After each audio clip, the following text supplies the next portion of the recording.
Assalamualaikum warahmatullahi wabarakatuh. Selamat sore kepada teman-teman dan Pak Vicky. Sebelumnya, terima kasih kepada Pak Vicky yang telah memberikan kami kesempatan untuk dapat mempresentasikan mengenai Foreign Currency Financial Statement. Nah, kami dari kelompok 1, sebelum memasuki materi, izinkan saya memperkenalkan anggota kelompok kami terlebih dahulu. Dengan saya sendiri, Aprilia Sofi Nurul Aini dengan NPM akhir 093, dan ada rekan saya, Alia Putri Setia Utami dengan NPM akhir 119, dan ada Dwiki Rovin Setiawan dengan NPM akhir 425, dan ada juga Raditya Fadilah dengan NPM akhir 426.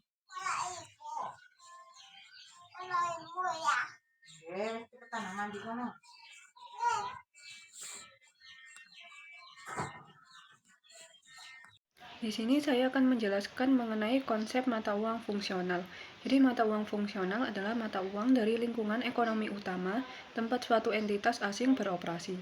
Penentuan mata uang fungsional didasarkan pada pertimbangan manajemen dengan memperhatikan beberapa indikator ekonomi seperti yang pertama, mata uang yang mempengaruhi harga jual, yang kedua, mata uang negara yang kekuatan ekonomi dan peraturannya mempengaruhi penjualan, yang ketiga, mata uang yang terutama digunakan untuk membayar beban operasional. Keempat, mata uang yang digunakan dalam aktivitas pendanaan. 5. Mata uang yang digunakan dalam arus kas operasi. Dan yang terakhir, tingkat transaksi antara perusahaan induk dan anak perusahaan. Lalu mata uang asing adalah mata uang selain mata uang fungsional entitas, sedangkan mata uang lokal adalah mata uang negara tempat entitas berada.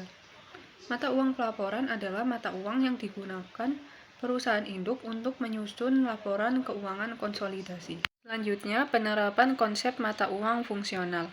Setelah mata uang fungsional ditentukan, seluruh aset, kewajiban, pendapatan, dan beban harus diukur dalam mata uang fungsional tersebut.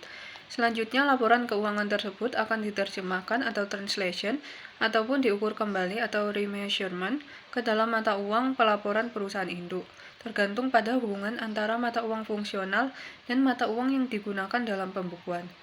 Jika pembukuan dilakukan dalam mata uang fungsional, maka dilakukan dengan translasi. Sedangkan mata uang selain mata uang fungsional dilakukan remeasurement terlebih dahulu. Tujuan utamanya adalah agar laporan keuangan konsolidasi mencerminkan kondisi ekonomi sebenarnya dari operasi luar negeri. Lalu ada translasi. Translasi digunakan ketika pembukuan entitas asing sudah menggunakan mata uang fungsionalnya. Dalam proses ini, laporan keuangan dikonversi ke dalam mata uang pelaporan perusahaan induk dengan ketentuan yang pertama, aset dan kewajiban itu menggunakan kurs saat ini. Lalu ekuitas pemegang saham menggunakan kurs historis. Lalu yang ketiga, pendapatan dan beban menggunakan kurs rata-rata. Dalam metode ini, perubahan nilai tukar tidak mempengaruhi laba periode berjalan.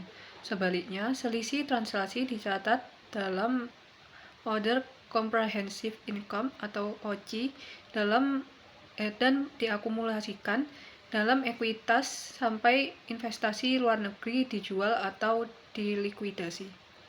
Lalu di sini ada pengukuran kembali atau remeasurement.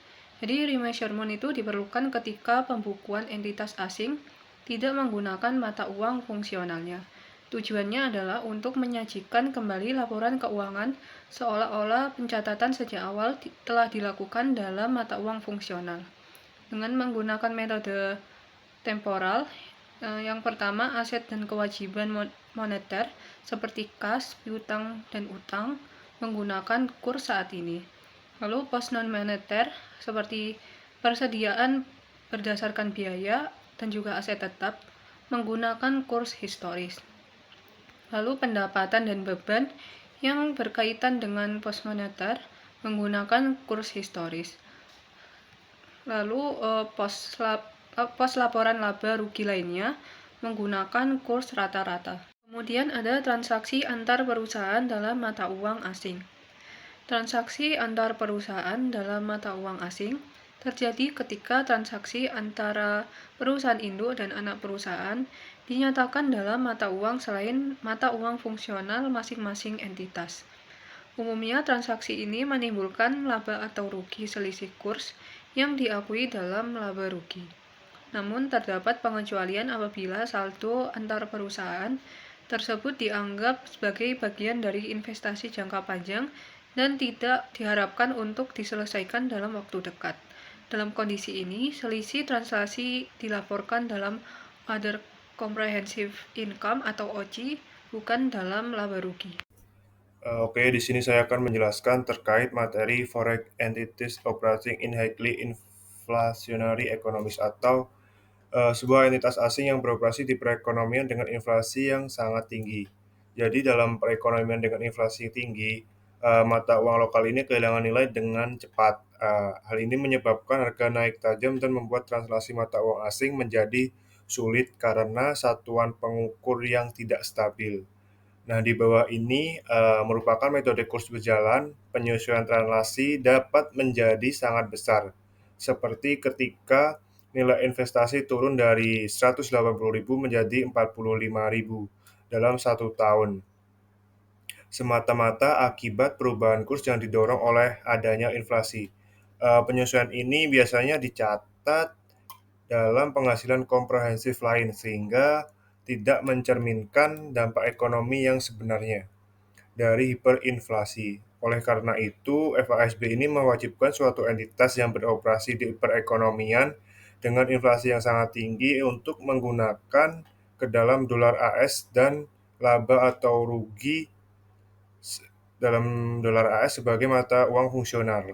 Kan laporan keuangan mereka juga harus di-remeasure ke dalam dolar Amerika Serikat dan laba rugi selisih kurs diakui dalam laba rugi untuk memberikan suatu gambaran yang lebih tepat mengenai dampak hiperinflasi. JAAP ASC 830 ini mendefinisikan perekonomian dengan inflasi yang sangat tinggi sebagai suatu negara dengan tingkat inflasi kumulatif sekitar 100% atau lebih selama sekitar 3 tahun. Nah, seperti misalnya sebuah gedung negara asing memiliki data inflasi untuk periode 3 tahun sebagai berikut, di mana pada 1 Januari 2016 indeksnya itu sebesar 120, kemudian CES indeksnya tidak ada. Untuk Januari 2017 indeksnya naik sebesar 150, untuk CES indeksnya sebesar 30 dari 120 menjadi 150. Ini diperoleh dari 30 dibagi 120 atau sebesar 25%. Untuk Januari 2018 indeksnya sebesar 210, dari 150 dari 210 dikurangi 150, berasal dari 60 dibagi 150 atau sekitar 40%. Untuk Januari 2019 indeksnya sebesar 250, diperoleh dari 40 dibagi 210 atau sekitar 19%-nya. Nah, tingkat inflasi 3 tahun adalah 108,3% atau 250 dikurangi 120 dibagi 120, bukan 84% yang berasal dari 25% ditambah 40% ditambah 19%. Nah, dari tingkat inflasi 3 tahun dalam contoh ini melebihi 100%, sehingga kriteria biasa untuk menentukan mata uang fungsional diabaikan dan dolar Amerika Serikat sebagai mata uang fungsional digunakan sebagai mata uang fungsional untuk tujuan penyusunan laporan keuangan konsolidasian. Untuk materi yang selanjutnya terkait currency combination atau kombinasi bisnis. Jadi, dalam kombinasi bisnis yang melibatkan entitas asing, aset dan liabilitas pihak yang diakuisisi diterjemahkan ke dalam dolar Amerika Serikat menggunakan suatu kurs pada tanggal akuisisi. Nah, aset dan liabilitas yang dapat diidentifikasi terlebih dahulu akan disesuaikan ke dalam nilai wajarnya dalam mata uang lokal. Kemudian diterjemahkan dan selisih antara nilai wajar dan aset bersih di terjemahan dicatat sebagai goodwill atau suatu bagian dari purchase. Nah, apabila entitas asing menyelenggarakan pembukuan dalam mata uang fungsional, selisih nilai wajar dan nilai buku akan dialokasikan dalam mata uang lokal dan diterjemahkan dengan suatu kurs yang berjalan, sehingga nantinya akan mempengaruhi suatu depresiasi dan penyesuaian translasi yang dicatat ke dalam OCI. Apabila pembukuan tidak menggunakan mata uang fungsional, Remeasurement diperlukan dan depresiasi dihitung menggunakan kurs suatu historis. Nah, perhitungan kepentingan non-pengendali dan penerapan metode ekuitas harus selalu menggunakan laporan keuangan yang telah diterjemahkan atau di-remeasure serta disesuaikan dengan selisih nilai wajarnya. Nah, yang selanjutnya di sini ada illustration translation atau ilustrasi dari translasi, di mana latar belakang sendiri yaitu Path Corporation ini merupakan sebuah perusahaan di Amerika Serikat dengan membayar sebesar 525.000 tunai untuk mengakuisisi seluruh saham perusahaan Inggris atau Star Company. Nah, ketika nilai buku aset bersih Star sama dengan nilai wajarnya, kombinasi bisnis ini terjadi pada tanggal 31 Desember 2016. Nah, saat kurs pertukaran pound sterling Inggris adalah sebesar 1,50. Di mana aset dan ekuitas Star pada tanggal akuisisi di 31 Desember 2016 itu sebagai berikut. Di mana asetnya di mana ada kas pada base force sebesar 140.000, exchange rate 1,50 dan US dollarnya sebesar 210. Seperti yang tertera pada gambar di bawah ini. Di mana untuk total asetnya sebesar 380.000 pada British pounds dan pada dolarnya ini sebesar 570.000. Untuk total ekuitasnya pada British pound sebesar 380.000 dan pada US dollarnya juga sama sebesar 570.000. Selama tahun 2017, pound sterling Inggris ternyata melemah terhadap dolar Amerika Serikat sehingga kurs berjalan pada akhir tahun menjadi 1,40. Nah, rata-rata kurs pertukaran untuk tahun 2017 ini adalah 1,45. Kemudian Star ini akan membayar dividen sebesar 30.000 pada 1 Desember 2017 ketika kurs pertukaran adalah 1,42 per pound sterling Inggris. Selanjutnya terkait intercompany transaction atau transaksi antar perusahaan. Satu-satunya transaksi antar perusahaan antar kedua perusahaan adalah uang muka tanpa bunga sebesar 84.000 atau 56 pound sterling dari Star kepada PAT yang terjadi pada 4 Januari 2017. Nah, ketika kurs pertukaran masih 1,50, uang muka tersebut didenominasikan dalam dolar AS dengan asumsi bahwa mata uang fungsional Star adalah pound sterling Inggris. Uang muka kepada PAT merupakan transaksi mata uang asing bagi Star, akan tetapi tidak bagi PAT karena transaksi tersebut didenominasikan dalam dolar. Nah, kemudian Star menyesuaikan akun uang muka kepada PAT pada akhir tahun 2017 untuk mencerminkan kurs berjalan sebesar 1,40. Nah, Start ini mencatat keuntungan selisih kurs karena tidak ada bukti bahwa uang muka tersebut bersifat investasi jangka panjang. Adapun untuk penjurnalan pembukaan pada Start itu sebagai berikut, di mana pada kredit advance to PAT sebesar 4.000 dan kreditnya exchange again sebesar 4.000. Ini untuk menyesuaikan receivable denominated in dollar, di mana dari 84.000 dibagi 1,40 dikurangi 56.000 per bukunya.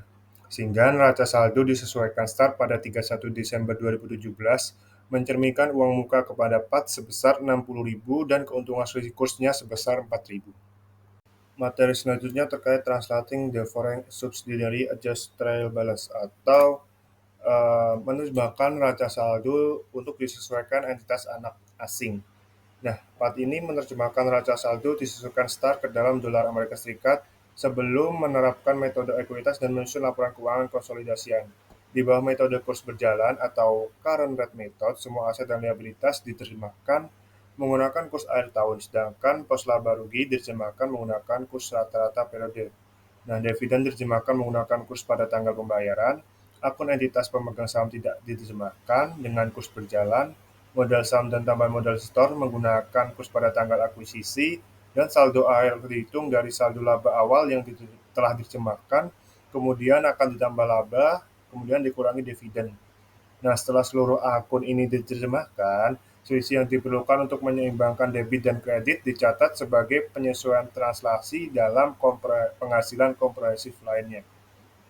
Selanjutnya terkait equity method of accounting atau metode ekuitas dalam akuntansi. Nah, kemudian PAT mencatat suatu investasi di SAR pada nilai wajar sebesar 525.000 pada tanggal 31 Desember 2016 untuk melacak seluruh total nilai investasinya di Star sebelum adanya proses konsolidasian.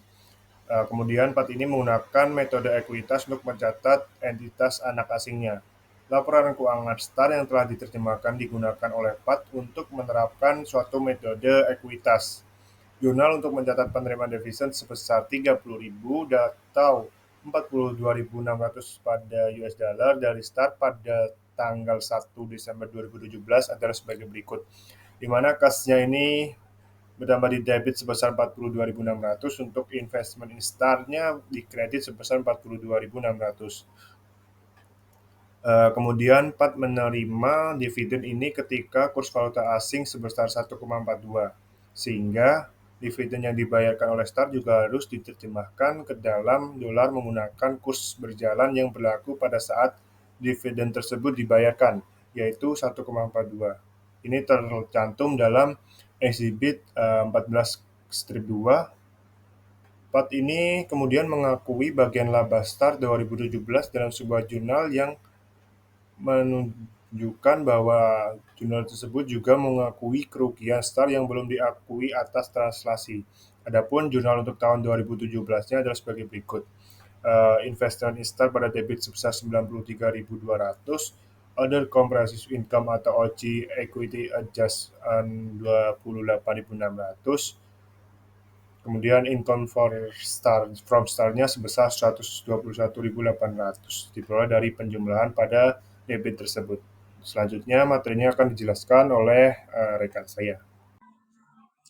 Baik, di sini itu ada contoh soal ya dari Exhibit 14.4 itu yang menunjukkan worksheet atau kertas kerja konsolidasi laporan keuangan antara PAT Corporation dengan Star Company untuk tahun yang berakhir pada 31 Desember 2017.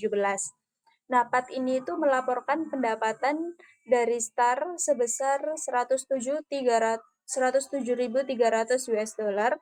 Nah, angka ini itu berasal dari bagian laba Star yang menjadi pihak PAT, yaitu 121.800 dolar. Nah, dikurangi amortisasi paten yang sebelumnya tidak tercatat, yaitu 14.500 US dollar.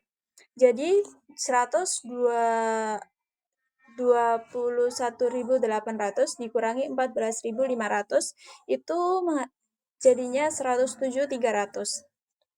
Nah, untuk saldo akun investment in Star ini tuh sebesar 551.600. Ini tuh sudah sesuai dengan perhitungan yang sudah dibuat sebelumnya atau rekonsiliasi. Dapat juga ini tuh memiliki saldo equity adjustment sebesar 38.100 US dollar. Nah, jumlah ini tuh mencerminkan 28.600 US dollar ini tuh dari penyesuaian ekuitas dari Star yang diakui saat PAT menggunakan metode ekuitas. Kemudian ada 9.500 US dollar. Ini tuh dari penyesuaian tambahan terkait paten yang belum dicatat, atau paten ini tuh hanya dicatat oleh PAT bukan oleh Star. Nah, jadi proses untuk mengkonsolidasi anak perusahaan luar negeri sama saja dengan konsolidasi anak perusahaan dalam negeri. Untuk urutan membuat jurnal eliminasi di kertas kerja konsolidasi pun sama. Nah, dalam Exhibit 14.4 ini, working paper entry jurnal eliminasi pertama yang bisa digunakan dalam proses konsolidasi itu ada di slide selanjutnya.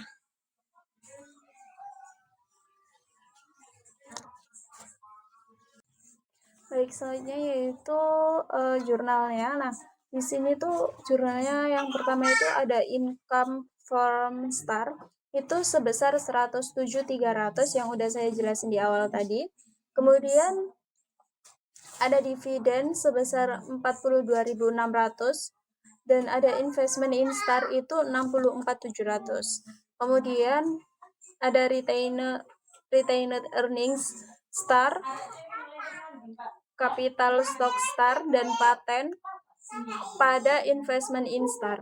Nah, retained earnings STAR ini tuh sebesar 75.000, untuk capital stoknya sebesar 300.000, nah untuk patennya itu sebesar 150.000. Nah, pada investment in STAR itu sebesar 525.000. Nah, kemudian di jurnal juga investment in STAR pada paten dan pada other comprehensive income. Nah, ini masuk ke equity adjustment from translation STAR. Nah, untuk investment in STAR ini itu sebesar 38.100 dan untuk patennya sebesar 9.500. Nah, untuk other comprehensive income-nya itu sebesar 28.600. Nah, di sini juga ada untuk PAT Corporation and Subsidiary Consolidation Working Paper Translation.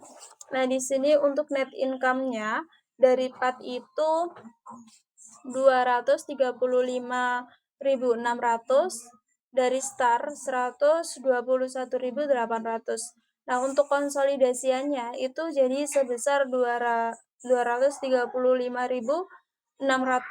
Nah, sebelum dalam kutipan net income-nya ini itu kita ada penyesuaian, ada adjustment in elimination itu pada income from STAR sebesar 107.300. Kemudian ada juga di other expense itu sebesar 14.500. Kemudian net income, sudah ya net income. Kemudian ada juga untuk eliminasinya, jurnal eliminasinya pada dividen itu sebesar 42.600, sehingga retained earnings-nya pada 31 Desember 2017 itu sebesar 381.100, kemudian di STAR 154.200, dan untuk konsolidasi statementnya itu sebesar 381.100. Kemudian setelah itu kan ketambahan accumulation other comprehensive income. Nah, itu pada PAT itu sebesar 38.100 dan untuk STAR itu sebesar 28.600. Nah, kemudian ada adjustment and elimination-nya itu dia masuk ke kredit sebesar 28.600. Nah, untuk consolidation statement-nya itu jadi sebesar 38.100. Jadi untuk total PAT-nya itu dia ada di 1.619.200. Nah, untuk di STAR itu 616.000. Nah, untuk di consolidation statement-nya itu dia ada sebesar 1.725.600. Kadang depend, Bu. Jadi di sini itu jika mata uang fungsional perusahaan asing adalah dolar AS, maka laporan keuangannya harus diremeasure atau diubah ke dolar AS. Nah, selisih kurs yang muncul dari proses ini langsung masuk ke laba rugi tahun berjalan. Tujuannya itu hasil akhirnya harus sama seperti kalau sejak awal pembukuan perusahaan tersebut memang dicatat dalam dolar. Nah, di sini ada kasus PAT dan STAR dengan asumsi mata uang fungsionalnya STAR itu USD. Nah, di sini STAR itu menyusun pembukuan dalam British Pound, tapi mata uang fungsionalnya itu dianggap USD, maka laporan STAR harus diremeasure ke USD. Nah, remeasurement saat tanggal akuisisi atau 31 Desember 2016 itu semua aset, liabilitas, dan ekuitas STAR saat diakuisisi diremeasure menggunakan kurs saat itu, yaitu 1,5 per pound. Nah, untuk jadi penghitungan PAT membeli STAR dan perhitungannya yaitu nilai investasi PAT sebesar 525.000 USD, nilai aset bersih STAR sebesar 375.000 USD. Nah, selisih atau goodwill atau patennya itu dialokasikan ke PAT itu sebesar 150 dolar USD. Nah, bedanya dengan translation method pada remeasurement, nilai paten itu tidak diubah-ubah mengikuti kurs setelah akuisisi. Jadi kalau kursnya berubah, nilai patennya itu tetap sama. Maka amortisasi patennya itu 150.000 dibagi 10 tahun, yaitu 15.000 per tahun. Kemudian untuk pinjamannya itu atau advance-nya itu 56.000 pound dari STAR ke PAT. Nah, STAR ini itu memberikan dana ke PAT sebesar 56.000, tetapi itu sebenarnya setara dengan 54.000 USD. Karena mata uang fungsional keduanya atau PAT dan STAR ini itu USD, maka pinjaman ini tuh bukan dianggap transaksi mata uang asing, yang artinya STAR ini tuh tidak perlu menyesuaikan nilai pinjaman ketika kursnya berubah. STAR tidak mencatat keuntungan selisih kurs 4.000 pound. Pinjaman tetap dicatat di nilai yang setara dolar, yaitu 84.000, bukan nilai kurs barunya. Jadi STAR ini tuh tidak mencatat gain atau loss dari perubahan 56.000 ke 60.000 itu. Nah, di sini ada Star Company Ltd remeasurement worksheet from 2017. Nah, di sini ada cash, account receivable, inventory, dia pakai FIFO, rent asset, advance to PAT, cost of sales, depreciation expense, wages and salaries expense, other expense, dividend exchange, loss on remeasurement. Nah, itu dia untuk di trial balance-nya itu sebesar 956.000 pound. Nah, kalau di trial balance-nya USD itu dia sebesar 1.393.400. Nah, kemudian untuk di sisi debit. Nah, untuk yang di sisi kreditnya ada akumulasi depreciation, ada account payable, bonds payable, ada capital stock, retained earnings, ada sales juga. Nah, itu untuk di trial balance in British pound. Dalam trial balance-nya pound itu sebesar 956.000. Nah, kalau di trial balance-nya USD itu dia sebesar 1.393.400. Nah, itu ada exchange rate. Nah, exchange rate ini tuh yang udah aku katakan tadi ya, yang 1,40, 1,42, 1,50 tadi itu. Nah, di sini semua item moneter STAR atau kayak kas, piutang, utang, obligasi itu diremeasure memakai kurs saat ini. Nah, untuk pinjaman antar perusahaan atau advance ke PAT dan dividen yang dibayar itu tidak diremeasure. Terus HPP dan persediaan itu dihitung berdasarkan metode FIFO. Nah, untuk perhitungan item non-moneter kayak HPP, persediaan itu dipakai kurs historis, yaitu kurs pada tanggal transaksi terjadi. Nah, di sini itu contohnya kayak yang di bawah ini. Nah, di sini ada inventory 31 Desember 2016 dengan pon 120.000, dan untuk exchange rate-nya 1,50, untuk dolarnya 180. Untuk forecast 2017 itu 270.000, untuk exchange rate-nya itu 145, dan untuk dolarnya itu 391.500. Dan untuk cost of good available for sale itu 390, dan untuk dolarnya 571. Nah, inventory 31 Desember 2017 itu 120, Untuk exchange rate-nya itu 1,42 dan dolarnya itu 170/400. Nah, jadi cost of sales-nya itu 270 pada pounds. Nah, untuk dolarnya itu 401/100. Aku akan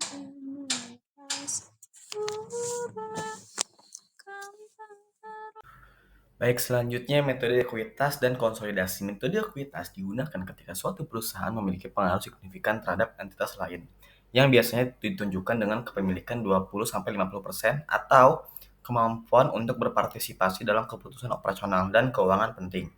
Dalam metode ini, investasi awal dicatat biaya sebagai biaya perolehan. Kemudian, nilai tercatatnya disesuaikan setiap periode untuk mencerminkan bagian proporsional investor atas laba rugi atau rugi bersih investi. Jadi laporan keuangannya dengan investasi tanpa harus menggabungkan laporan keuangannya secara penuh, begitu.